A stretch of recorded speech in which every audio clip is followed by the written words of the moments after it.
بسم الله الرحمن الرحيم.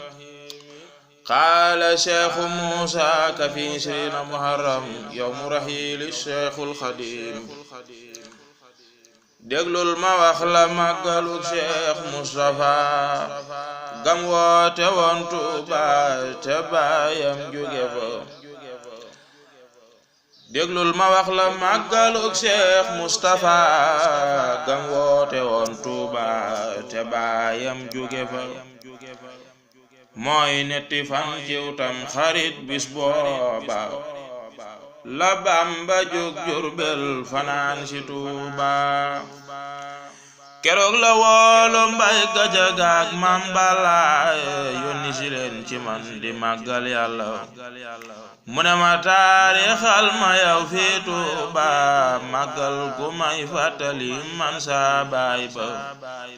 te bum jegeeg laylatu mawlidin nabi kon dina tax kenn dootu gàmmu si abi.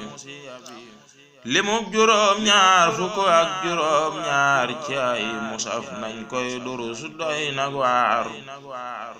mooy at ya Seyxu Bamba am ci dunya kaamil ya manaaram mu gaayu bew ya ma far ko taarix ca bisub baayam ba. ngir Mustafa gàmmoom ga mooy bisam ba.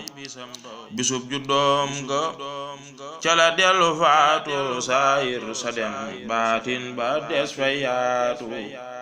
moo tax su ñeey gàmmu ñele ngay jaale ñele di ndokkeel ñee di ngente yaale. ka yóbbu woon Muhammadul Makkiyo moo dellu jël fi Ahmadul Mbakkiyo. ngir Bamba altine lawuy ji àllarba lañ ko rob fa Tuuba yi law. noonu la njool Makka defoon fa Tayba harfan bi harfin ndaama doon mu tarba.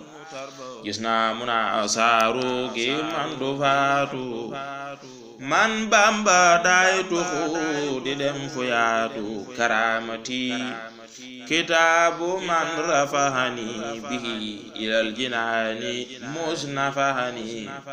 mahamamatan qad nahan nufusa wali siwaayo saaqawo tanfisa ila siwa nafsin tiaul mawti nahan nufusa kullaha bifawti.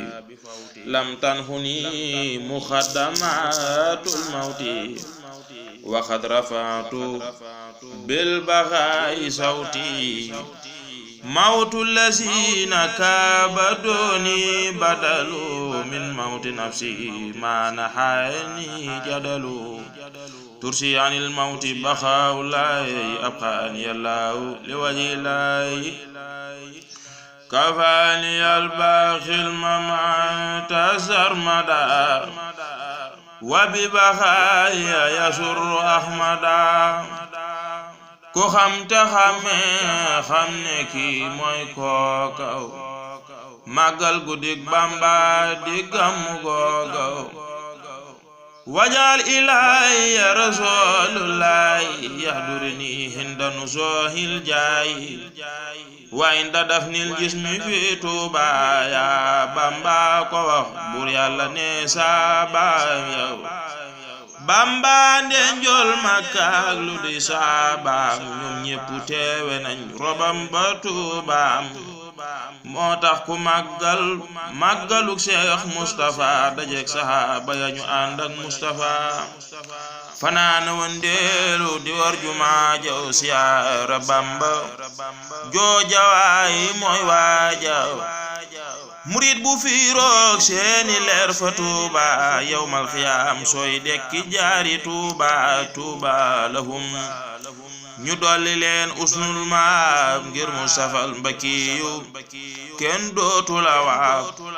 taxawlu naa fi xadmu naa saa way wi yal na nu Seex Bamba musal ci ay wi. te Yàlla màggal sunu mbir ci baatin ci mbooti màggal gile mooy borom kunte Bamba boole nu ci ay saabaam yawmal xiyaamati. nu faw xamaam sëriñ daam amiina amiina ni leen amiina wala nu mel ne ahmadul maamuna amiina amiina ni leen amiina wala nu mel ne ahmadul maamuna allahumma salli ala sayyidina wa mawlana muhammadin wa ala alihi wa sahbihi wa sallam.